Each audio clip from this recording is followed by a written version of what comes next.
अपनी जेठानी को देख देख कर जलती रहना मेरी एक आदत सी बन गई थी। और जितना मैं ऐसा कर रही थी उतना ही ऊपर वाला उसे नवाज रहा था। सबसे पहले उसके एक बेटा हुआ, सबकी खुशियाँ उसी की तरफ चली गई। फिर उसके बाद एक बेटी हुई और पूरी उसकी फैमिली कंप्लीट हो गई।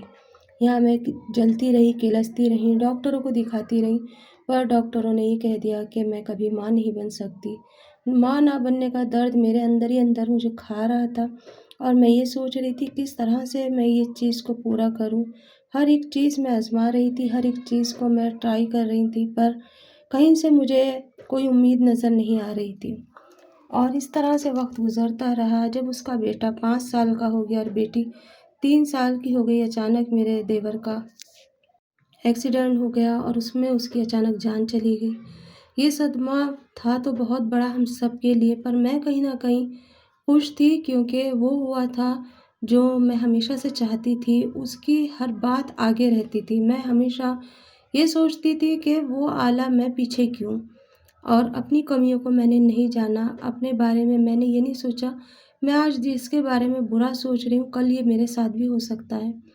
लेकिन अपनी कमियों को दबाने के लिए मैं उसकी कमियों को तलाश करती, छोटी-छोटी बात सास के कान में डालती, छोटी-छोटी बात अपने हस्बैंड के कान में डालती। अब ऐसा कर रही है, जैसे-तैसे करके वक़्त गुज़र गया और जो मोहलत का वक़्त था, जैसे कि गम का दिन होते हैं, वो निकल गए। उसके बाद में मैंने फिर उसे परेशान करने की कोशिश करी।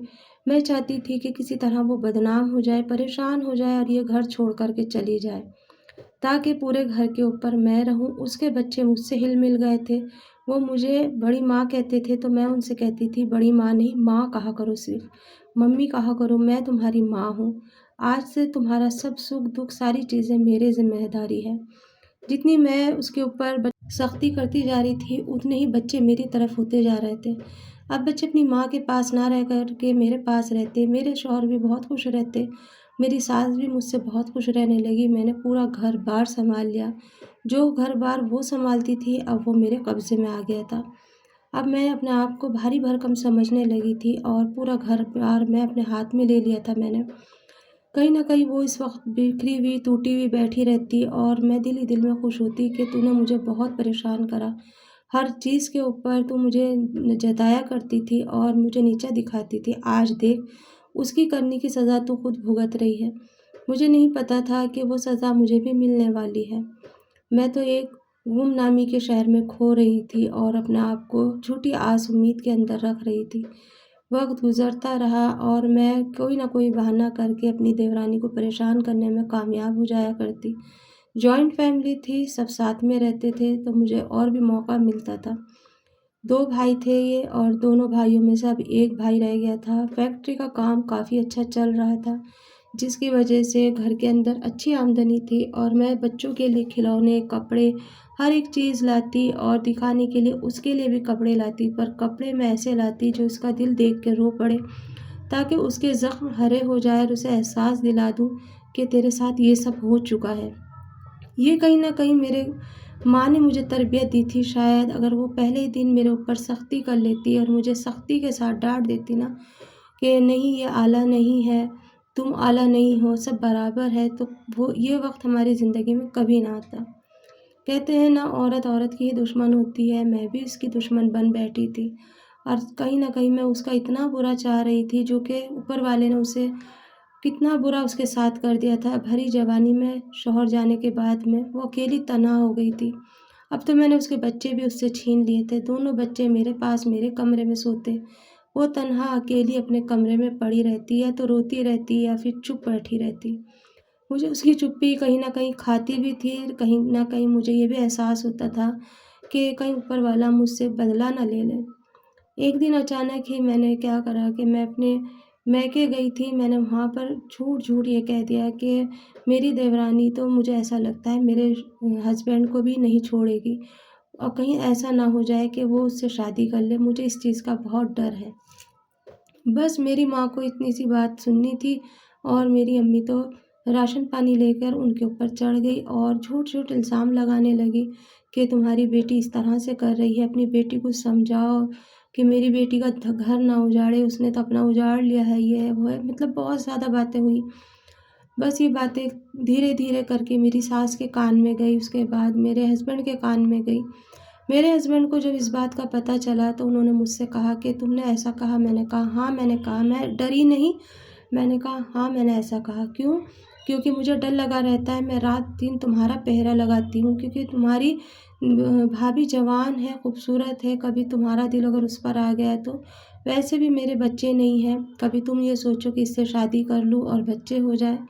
ये कुदरत खुद ही कहलवा रही थी मेरे मुँह से, मैं नहीं कह रही थी। ये मेरे गलत अमाल थे जो सामने आने को तैयार थे और बस यही बात मेरे शौहर के कहीं न कहीं दिमाग में बैठ गई, मेरी सास के दिमाग में बैठ गई। बस उन्होंने कहा कि अच्छा हुआ तुमने ये बात हमें बता दी। मैंने उनसे ये भी कहा कि इसको जल्द से जल्द कहीं पर भी बिठा दो, किसी से भी निकाह करा दो। अंधा, लंगड़ा जो भी मिले उससे इसका निकाह करा दो। जो इसका हक़ पानी है हम इसे दे देंगे, बच्चे मेरे पास रहेंगे।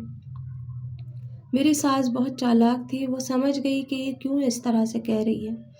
बस उस टाइम पे तो ख़ामोश हो गई और कोई बात नहीं निकली। लेकिन एक दिन उन्होंने मेरी सास ने मुझसे कहा कि तुम अपने मायके जाओगी तो वहाँ अपनी ज़बान को बंद रखना, कुछ बात बाहर नहीं निकलना वरना बहुत बुरा हो जाएगा। मैंने कहा जो इतना बुरा होना था हो गया, इससे आगे क्या हो सकता है? क्योंकि अब मैं सब पे हावी होती जा रही थी। बस मेरी सास ने कहा ठीक है, ऊपर वाला सब देख रहा है, तुम किसी मासूम को क्या परेशान करोगी? जिस दिन उसने तुम्हें परेशान करा ना तो तुम देखती रह जाओगी और तुम्हारा राजपाट देखते ही देखते छिन जाएगा। मैंने सोचा कि ये बुढ़िया तो ऐसे ही कहती रहती है, जली हुई है इसलिए कह रही है। मैं भी चुप हो गई और फिर ऐसे ही हुआ, अम्मी के यहाँ पर एक फंक्शन था, मुझे वहाँ जाना था। मैं दोनों बच्चों को लेकर के अम्मी के यहाँ चली गई। मैंने अपनी देवरानी से भी कहा कि तुम भी चलो, उसने मुझे मना कर दिया कि मेरा वहाँ क्या काम, फंक्शन में वैसे भी मैं नहीं जा सकती, मनहूस कहलाऊँगी।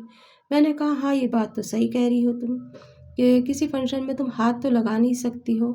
मैंने उसके दिल को और छीला और वहाँ से उसके दोनों बच्चों को लेके मैं मैके आ गई। मैंने अपने हस्बैंड से कहा, उन्होंने भी मुझे टाल दिया, मेरी सास ने भी मुझे मना कर दिया। बच्चों को कहा तो कहने लगे बच्चों को ले जाओ, वहाँ के माहौल में बच्चे थोड़े रहेंगे तो इन्हें अच्छा लगेगा और इस तरह से मैं बच्चों को घर ले आई और अम्मी के यहाँ पे अच्छा खासा मैं 8 दिन रुकी। 8 दिन के बाद जब मैं अम्मी के यहाँ से बच्चों को लेके घर गई, तो मैं क्या देखती हूँ कि मेरी जो देवरानी थी, उसका निकाह मेरे शौहर के साथ हो गया। मैरून कलर के जोड़े में वो इतनी प्यारी लग रही बैठी हुई और हाथ में भरी-भरी चूड़ियाँ पहन रखी हैं और मेरे शौहर एक बेड पे बैठे हैं और कह रहे थे कि लो राबिया आपा आ गई हैं आप, आइए आपका स्वागत है इस घर के अंदर। मैंने कहा कि ये सब क्या हो रहा है घर के अंदर? तो वो कहने लगे कि देख लो क्या हो रहा है, तुम्हारा शक बदल गया, सच्चाई के रास्ते पे हम थे और हमने उस चीज़ को कबूल कर लिया जिसकी वजह से तुम डरा करती थी और मेरी मोहब्बत को छोड़ के तुम रात और दिन पहरे लगाती थी, वो डर हमने हटा दिया तुम्हारे दिल से। मैंने निकाह कर लिया है, ये भी तुम्हारे साथ रहेगी, इसी घर के अंदर तुम दोनों रहना, मुझे इससे औलाद हो जाएगी और इसकी औलाद तुम पाल लेना। तुम्हारी ममता को ठंडक मिलेगी और मुझे भी वारिस मिलेगा। बस इतना सुनना था कि मैं चकरा के गिर गई, मुझे कुछ पता नहीं मैं कहाँ हूँ, कहाँ नहीं। जब होश आया तो मैं सास के कमरे में लेटी थी। मैंने उठ के देखा, मैंने सोचा शायद कोई भयानक सपना देख रही थी मैं। मैंने एकदम से कहा अम्मी क्या हुआ? मैं ऐसे-ऐसे देख रही थी। वो कहने लगी तुम देख नहीं रही थी, ये हकीकत बात है, तुमने हमारी आँखें खोल दी। जो बात दुनिया कहने जा रही थी उससे पहले तुम्हारे मुँह से निकला और वो हमने सच कर दी। हम नहीं चाहते कि हमारी बहू के ऊपर कोई इल्ज़ाम लगे या उसके बच्चे उससे अलग हों या वो इस घर से दूर जाए। इसीलिए मैंने अपने अहमद का निकाह अपनी छोटी वाली बहू से कर दिया। तुम भी इस घर में रहो, क्या एक घर में 2 बहुएँ नहीं रहती? क्या सौतने-सौतने साथ में मिलके नहीं रहती? कल तक वो तुम्हारी देवरानी थी, आज वो तुम्हारी सौतन है। मैंने तुम्हारी देवरानी को तुम्हारी सौतन बना दिया। तुम्हारे निकले हुए मुँह के लफ्ज़ पूरे हो गए। इसीलिए मैं तुमसे कहा करती थी कि कोई गलत लफ्ज़ मत कहा करो। 24 घंटे में एक वक़्त ऐसा भी आता है जब दुआएँ कबूल होती हैं। लो तुम्हारी दुआ भी कबूल हो गई और घर में रौनक भी हो गई। अब कोई रोना-धोना नहीं होगा, सब तरफ चहलकदमी होगी। कुछ दिनों के बाद में अहमद की भी औलाद हो जाएगी और वो भी तुम्हें अम्मी का कहकर पुकारा करेगी। तुम्हारी करनी की सज़ा तुम्हें ऊपर वाले ने दे दी है, अब भुगतो तुम।